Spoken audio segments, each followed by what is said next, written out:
전략 포인트 살펴보는 시간입니다. 현물시장의 전략부터 알아보겠습니다. KTB 투자증권 김윤서 연구원과 함께하겠습니다. 연구원님 안녕하세요. 네, 안녕하세요. 네, 오늘 장 어디에 중심을 두고 보고 계신가요?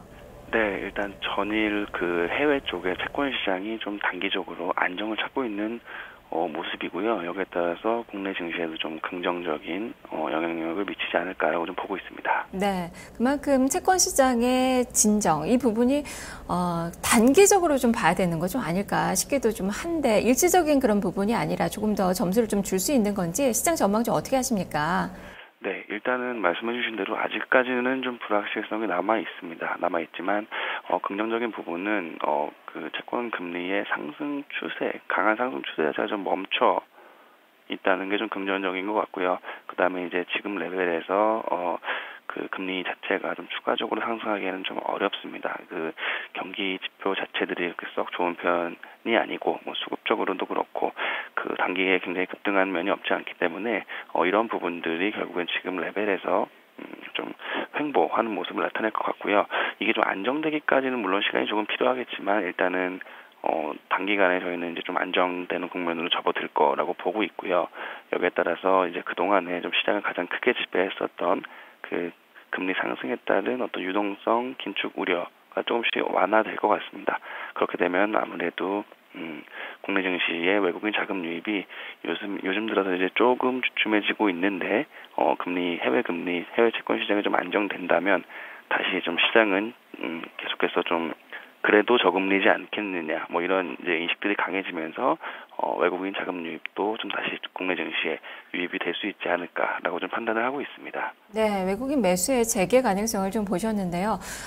이 해외 쪽에 여러 가지 좀 변수들이 있잖아요. 그리스 우려도 여전하고 브렉시트에 대한 그 우려도 나타나고 있습니다. 자, 이런 점들 본다면 말씀해 주셨던 금리 부분도 일시적으로 좀 진정된 모습이 나오고 있긴 한데 조금 더 확인 좀 해봐야 될 것 같고요. 증시의 변동성은 여전히 조금 있을 것으로 예측을 좀 해봐야 되는 건 아닙니까? 네, 맞습니다. 뭐 항상 이제 증시는 아래 위로 다 방향이 열려 있는데 요즘과 같은 경우에는 좀 유난히 좀 위아래쪽으로 그 상하방 리스크를 같이 관리를 하셔야 되는 증시의 좀 변곡점이기 때문에 그 양쪽으로 리스크 관리를 하셔야 되는데요.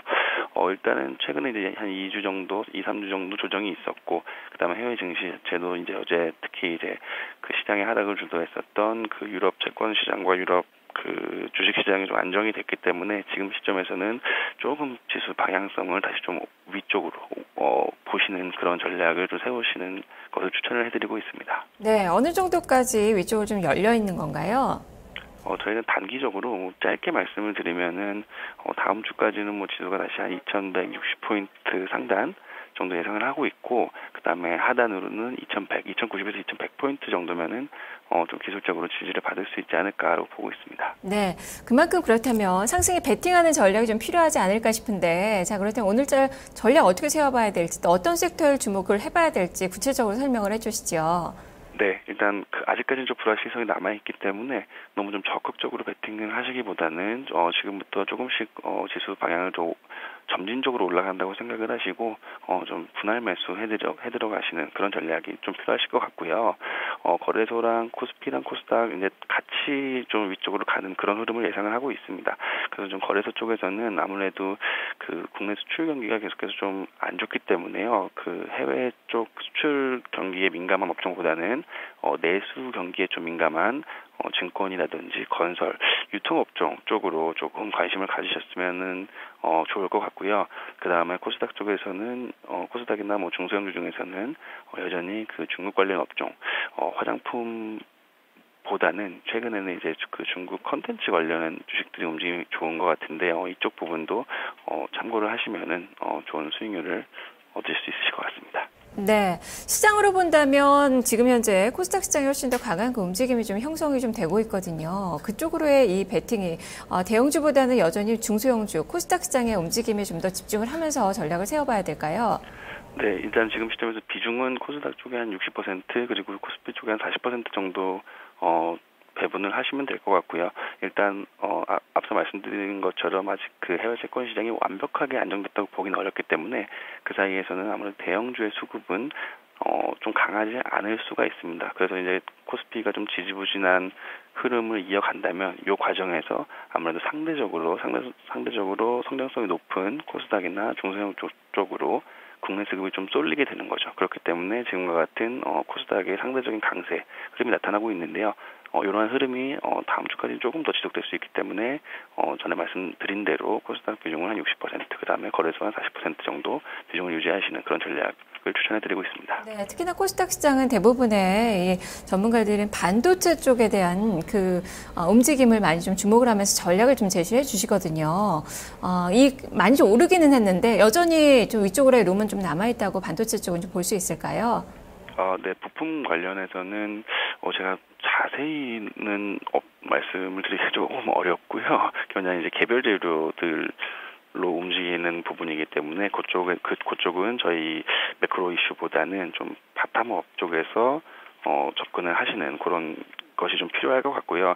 다만 이제 저희 하우스에서는 부품주들 중에서는 2분기 때는 그 디스플레이 소재 쪽을 좀 유망하게 보고 있고요. 스마트폰 부품 쪽은 조금 지금은 상대적으로 선호도가 좀 낮게 보고 있습니다. 그래서 이제 디스플레이 소재 쪽으로 좀 관심을 갖기를 추천해 드리고요. 관련 추천해 드리는 종목으로는 솔브레인이나 한솔케미칼 두 종목 정도 긍정적으로 판단을 하고 있습니다. 네, 알겠습니다. 말씀 잘 들었습니다. 네, 고맙습니다. 네. 자, 그만큼 지금 KTB투자증권에서는 증권, 건설, 유통업종, 그리고 중국에 관련된 그 기업들 움직임에 주목을 합니다. 중국 관련주 중에서는 뭐 컨텐츠 쪽 여전히 관심 갖고 봐야 되고, 많이 좀 시세가 나타나고 있는 이 화장품도 여전히 매력도가 높다라는 평가가 나오고 있네요.